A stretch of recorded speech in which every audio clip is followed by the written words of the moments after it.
Yan yung niluluto kong munggo. Hindi ko na inumpisan ng ikuan kasi matatagalan pa.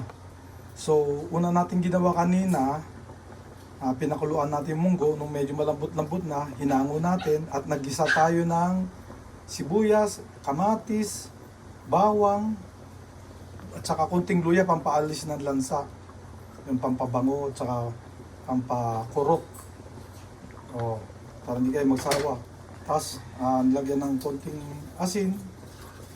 Tsaka bago. Minsan pwede nilagyan ng bagoong. O, pero ang ginamit natin asin. Tapos, itong ihalo natin itong ampalaya. Yan, masarap yan.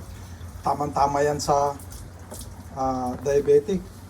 May assistant tayo dito eh. Sige, inalagay na ba? O sige, nilagay, bahala ka. O yan, nalagay na natin. Kasi hawak ko itong pan, ako saan maglalagay eh. Ako na nga nagluto, ako pang. So, may assistant chef tayo rito. So, lalagyan natin ng palaya, paborito. Mas gusto ko yung dahon kasi yung bunga eh.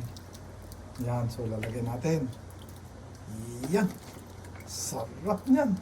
Yummy! O, tapos susunod, ito itong paborito ko, dahon ng ampalaya.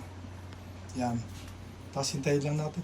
Actually, kahit na hindi na lutuin masyado, kaya lang, siyempre, baka mapait eh. So, lutuin natin ng konti. Hindi ko alam kung mapait o hindi. Minsan, magkaroon sisimangot pag lulutuin mo ang palaya para hindi pumait. Dapat nakangiti ka, yung matamis-tamis ng ngiti. Tapos, ang susunod kong dahon. So, yun, pagkalagay natin ng dahon, o di maghintay lang ng konti, tapos na. Yun na, pwede nang kainin.